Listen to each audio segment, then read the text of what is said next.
Welcome to the Driver's Line. I'm Greg. And I'm Jordan. And today, we've got a conversation for you.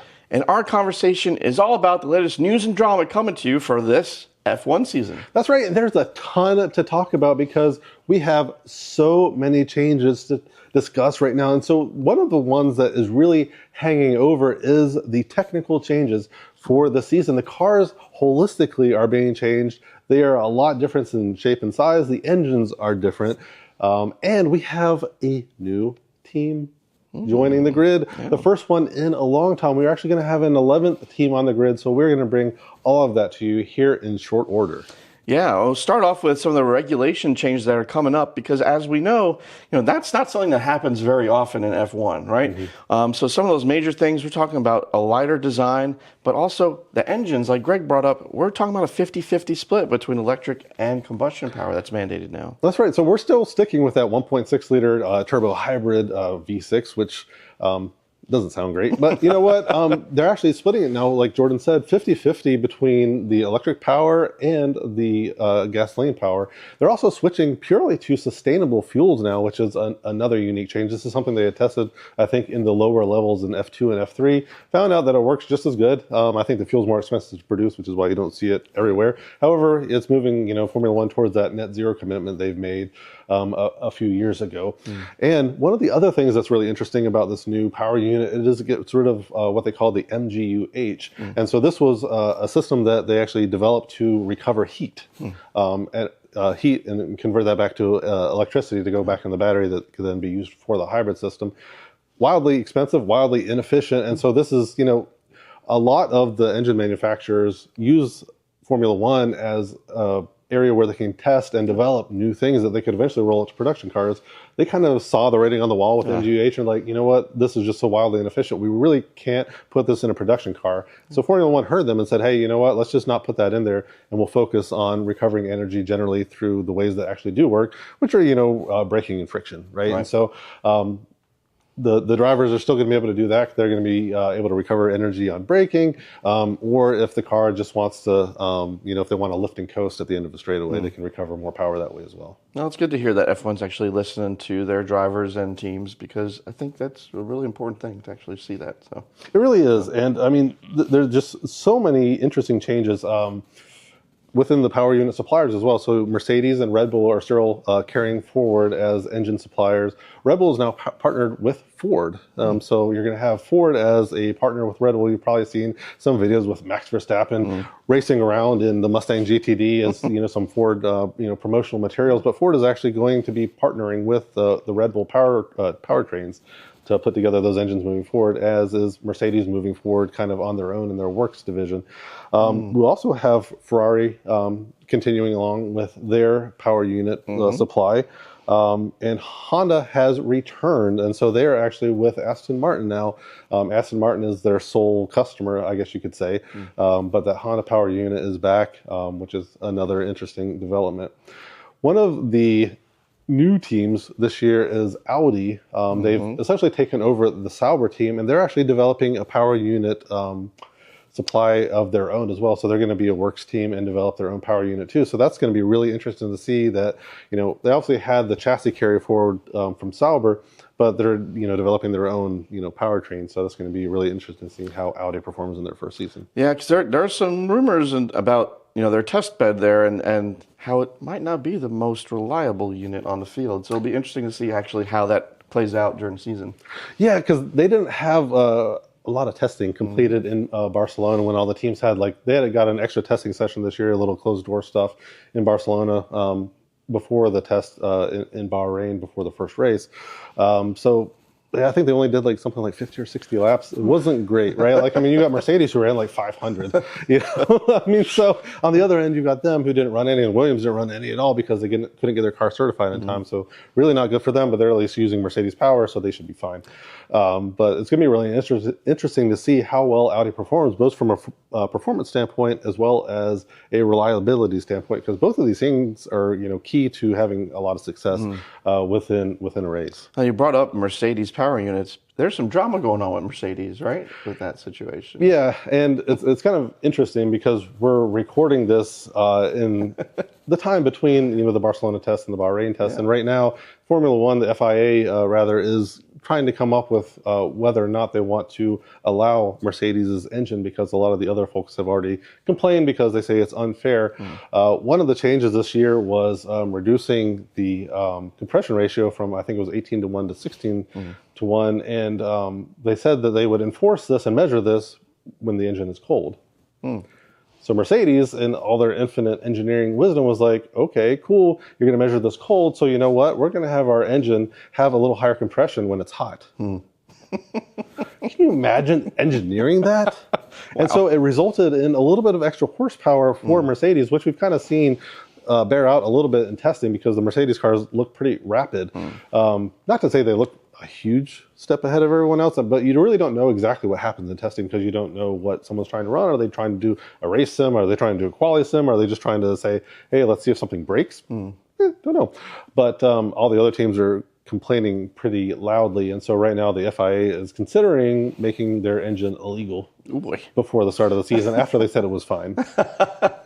So this is the FIA being the FIA, and enforcing rules completely all over the place. But so by the time this comes out, we'll have a ruling on that, and it'll be interesting. Yeah, absolutely. And so, I mean, it's going to be a real, disadvantage to Mercedes if they go ahead and disallow it, because they're essentially going to have to go back to the drawing board, which I'm hopeful, they're already working on, just as an eventuality. But could put them on the back foot to start the season if they get their engine disallowed. Yeah, we're doing this pretty close to the start here, so yeah, which is a challenge. Yeah. And since we're talking powertrains, we're going to go ahead and just throw that new team in there, because the 11th team on the grid this year is Cadillac. Yeah. And so Cadillac is joining Formula One as a true American team. We've obviously had Haas in the past, and they're still obviously part of it as well. They're partnered with Toyota Gazoo Racing now, which is kind of interesting. But still maintaining, I think, Ferrari as their engine supplier, which is whatever. Hodgepodge. They were kind of considered like an American team light, just because Gene Haas is American and owned the team. But Cadillac is going to be a true American team, because American brand, and GM is going to develop a power unit program as well. So they're going to become a power unit supplier from 2029. Currently, Cadillac will be using Ferrari power for this season until 2029, when they get that GM power unit program off the ground. Yeah.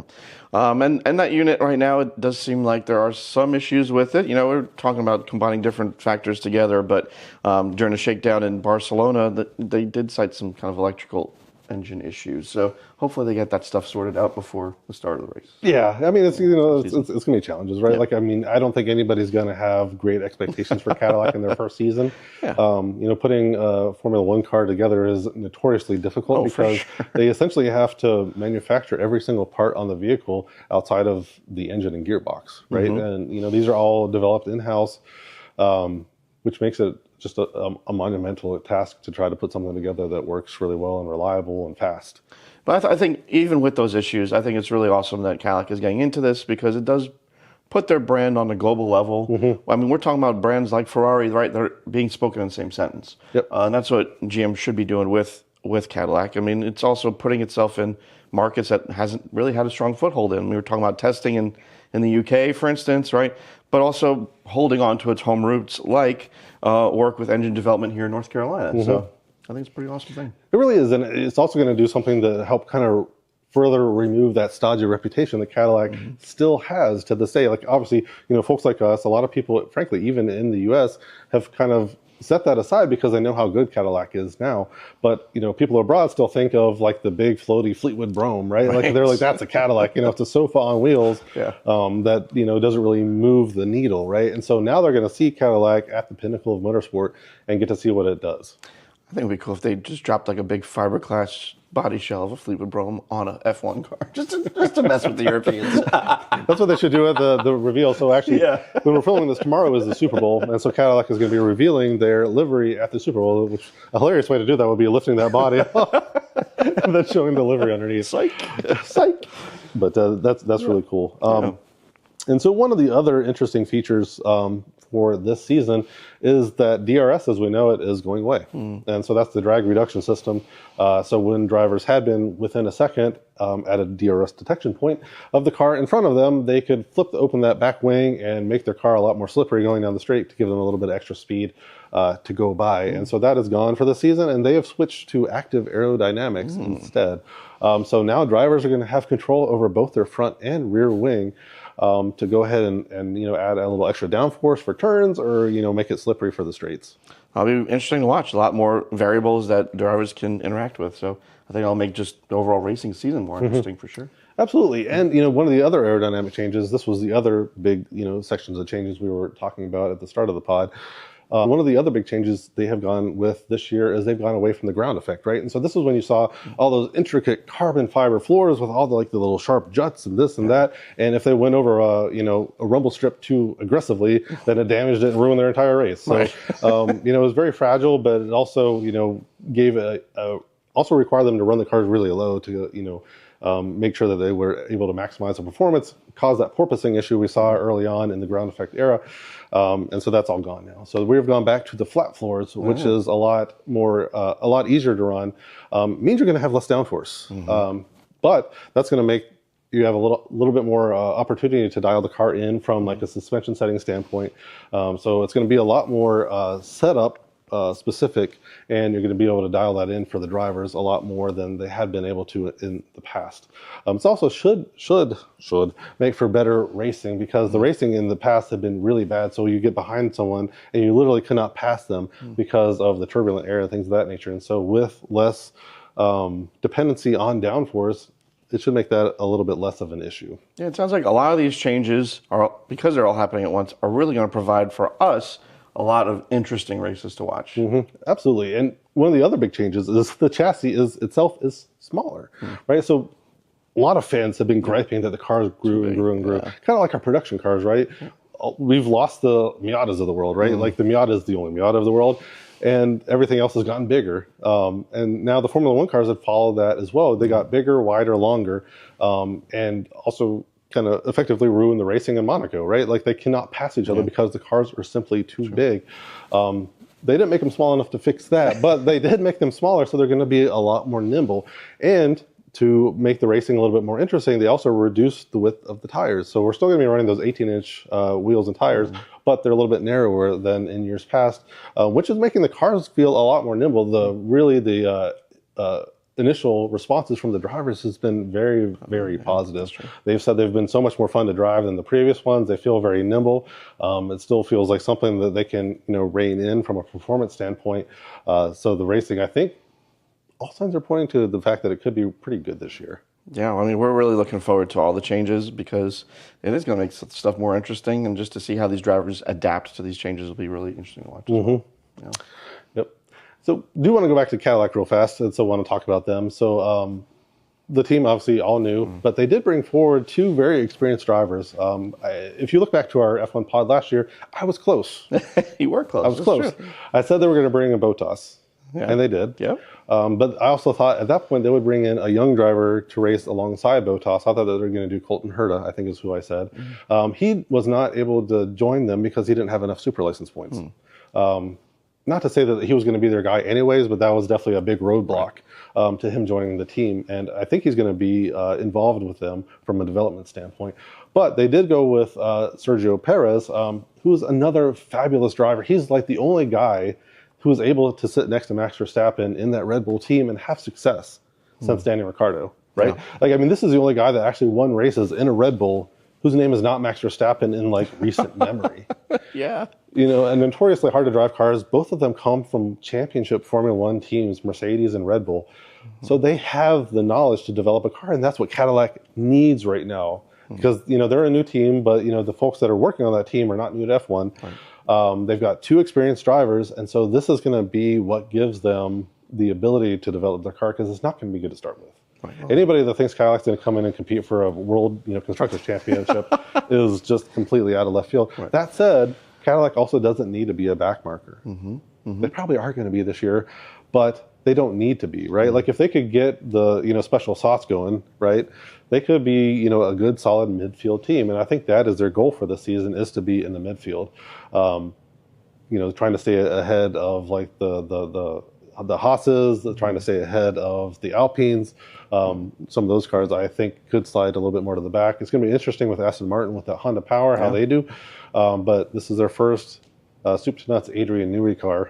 So Aston Martin could be pretty racy if they get everything working right. So it's going to be a really interesting season, top to bottom. There's so much going on. We also have some new drivers in the fold. A little bit of driver movement, rather, I guess I should say, because you had Isaac Hadjar got elevated from the VCARB team up to Red Bull. So he's going to be in that nasty second Red Bull seat next to Verstappen, where people have not had a lot of success. He had a really good year last year at VCARB, and his seat at VCARB was taken by someone who doesn't even have a driver's license. Wow. Yeah. Arvin Lindblad, I think he's 17. That's crazy. He's a race car driver, so he obviously has not even bothered to get his driver's license. And so they were joking about that in some of their promotional materials, that he does not have the ability to drive a car yet. So it goes. But you know what? He's really good on the track. I think he's an F2 champ. He's going to have a really good season. He's going to be next to Liam Lawson on that VCARB team. That'll be really fun to watch, for sure. Yeah. All right. Well, let us know what you're looking forward to for this F1 season. We'd love to hear it in the comments. Yeah, drop it in there. There's so much that's going to be going on. It's going to be really interesting. It's also going to be really interesting to check out the F1 Series Drive to Survive to see all of the highlights from last year rolling into this season as well. So drop it on us. Let us know what you think. Thanks for watching. We'll see you next time. Thanks for joining us on The Driver's Line. If you enjoyed this content, please like and subscribe to make sure you don't miss a thing.